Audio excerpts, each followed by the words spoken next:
r/AskReddit. Ex-prisoners of Reddit, what was the scariest thing you saw whilst on the inside? A friend of mine did a short stint. From what he told me, he was supposed to get paperwork detailing his charges before he got to prison, but did not. This made the other prisoners suspicious as they believed he was a snitch, was trying to hide that fact from them, and they threatened to beat him. An old acquaintance of his was in there and assured my friend that he had nothing to worry about as they had been threatening him for months and nothing had happened. That night while my friend was making his bed, a few prisoners ran into his acquaintance's cell and beat him to within inches of his life. They were bouncing the guy's head off of the concrete to the point that my friend could hear it. My buddy says that's the moment that scared him straight. Ex-UK prisoner, and even beyond the violence etc. The scariest are spice attacks, which are essentially what happens when you smoke too much spice. Reactions vary from severe agitation and psychosis to seizures and vomiting. Saw multiple people having seizures in puddles of vomit and piss, and saw one guy cut part of his ear off with a disposable razor and throw it at a female prison guard, just to name a few. I did a couple years when I was young and dumb. The craziest shit I saw was actually in the county jail and not the state prison.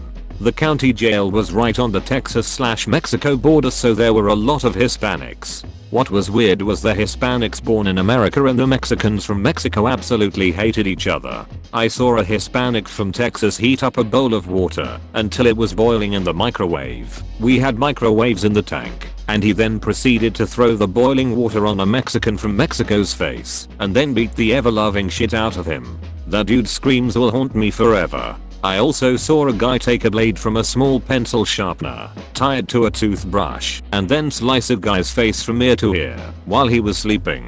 The guy lived, but it looked like a ducking murder scene.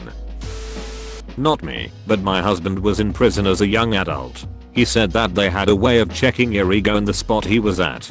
The toughest guys would come up to you on your first day and ask how many push-ups you could do. If you were smart, you would just sort of blow it off or laugh it off and move on.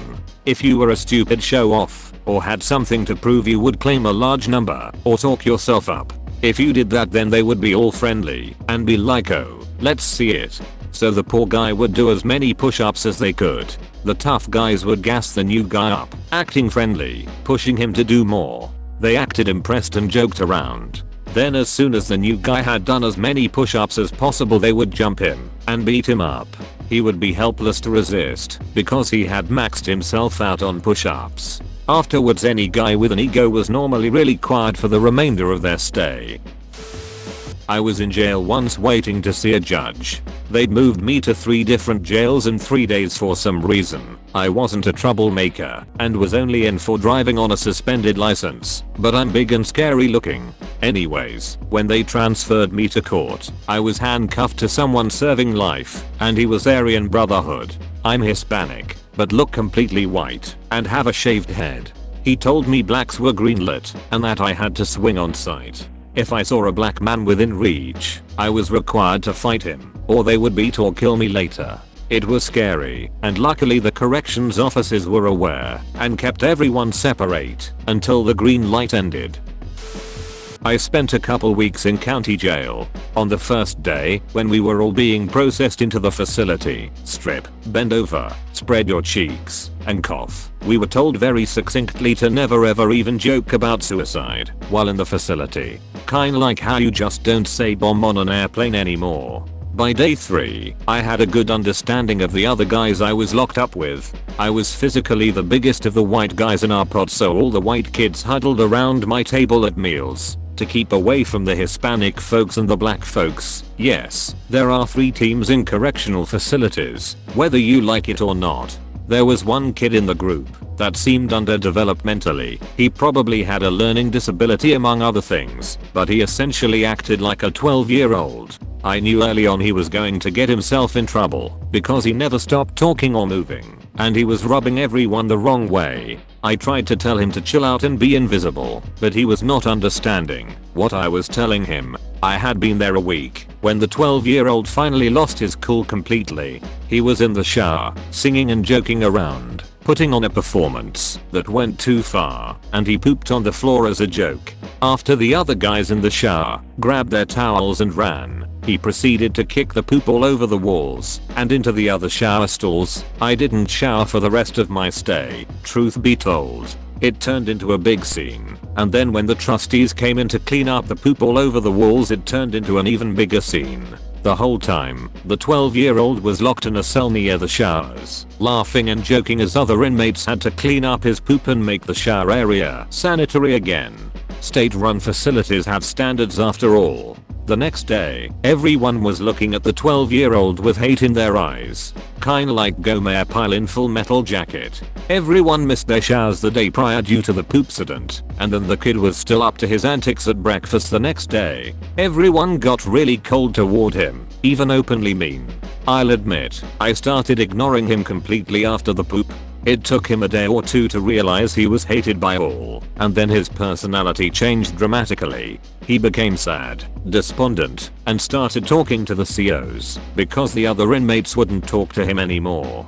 He ducked up and told the COs that he should just harm himself and make everyone happy, and that was all it took.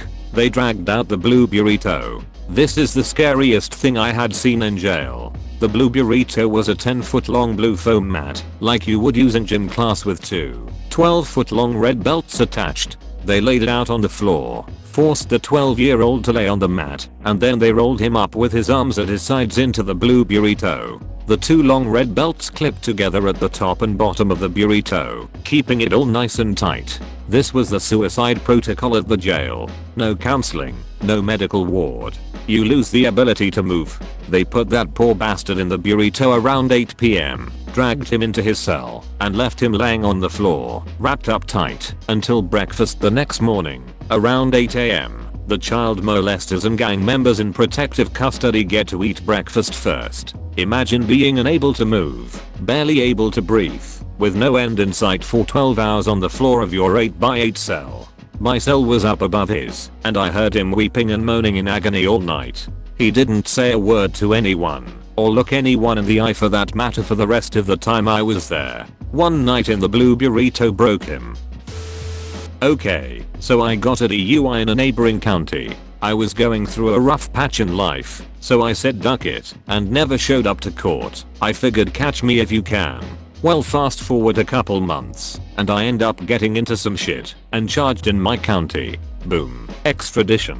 I end up in that neighboring county's prison. Rough stop to put it lightly. So one night I'm in my cell, which was on the second tier, second floor, and they bring some new guy in. Well, this guy keeps asking for shit, phone calls, food, and just generally being a pain in the ass. So at one point a CO comes up to talk to him. The CO leaves, and this guy is freaking out. He's screaming and yelling and banging on the door to his cell. He called me a N-word. He just keeps screaming this, and the banging intensifies. It's now boom boom boom with him still screaming. Now, when the doors are closed and locked, there's about a 2-inch gap between the door and the wall. That's what he was screaming through. I see a CO walk up, and here he called me a Nahu. The CO had walked up, waited for him to scream, and sprayed mace down the man's throat through the crack and just walked away. So for the next 45 minutes I can hear this guy gasping for air. It didn't sound good. They finally came back, drugged him out of his cell, and down the hall to this little shower. They cuffed him to the shower, and ran water on him for a couple hours, gasping the whole time. They finally ended up taking him to the hospital. Where I was, the guard towers were armed with a variety of less than lethal firearms. A fight started on the breezeway, main walkway between units. You hear the siren, and you have about 10 seconds sit on your ass and cover your head to protect from OC overspray.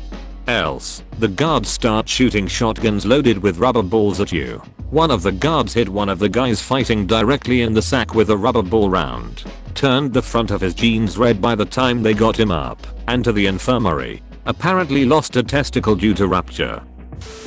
Not a prisoner, but an ex-guard. I worked at a juvenile detention facility in New Mexico. The absolute scariest thing I ever saw was a young boy, 9 years old, booked in for murdering both of his parents. There was nothing there. I fail to call this thing even human. I looked into this child's eyes and felt more fear than I ever have to this day. This was no child, it was a monster. Pure evil, condensed and given human form. And to clarify, I have booked and looked after murder suspects before. It was nothing new. But this kid was different. Very different. He never broke any rules and always followed commands, but never ever spoke unless directly asked something. And then it was curt, short, just to answer a question. He never cried either, which is highly unusual for a 9-year-old kid in jail. He was eventually tried and transferred to mental facility, but I'll never forget the kid's eyes. It haunts me to this day.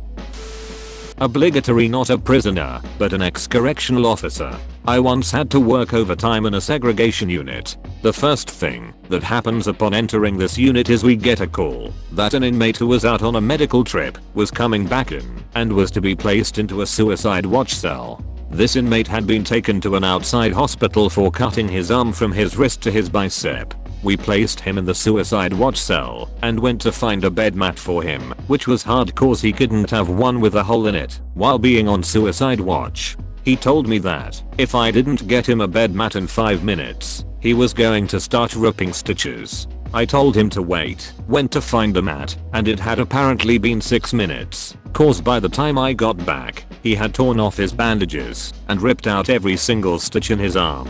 The blood was all over the place. We could easily see the muscle and fat in his arm. He agreed to cuff up and went on his merry way back to the outside hospital. I later found out he had only initially done it cause he wanted to get out of prison for a while. That fact alone messed me up. XCO here. Sorry if I'm not the target audience. Scariest thing I saw while working in a maximum security prison was this simple looking middle-aged man who seemed nice at first, but was obviously very much insane. I was doing my rounds and he wanted to talk, so I talked to him for a while not knowing what to expect. I was working in A Bay that day, which is for housing general population, and C Bay is the mentally ill population. This is important. I started talking to this guy and he introduced himself to me, and I told him my name and he started telling me he was wrongly imprisoned as he did nothing wrong. I said, what do you mean? And he said he was arrested for something he didn't do, and now he's here.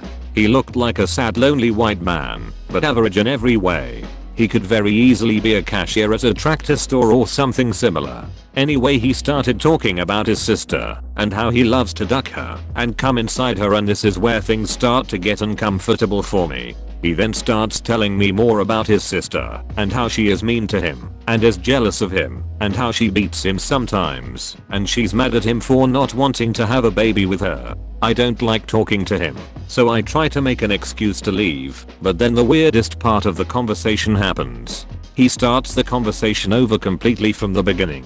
He tells me his name and asks me mine, and I'm looking at him confused, but tell him my name again anyway. He repeats the same story about his sister word for word, and yet again I try to leave, but he starts the conversation over again.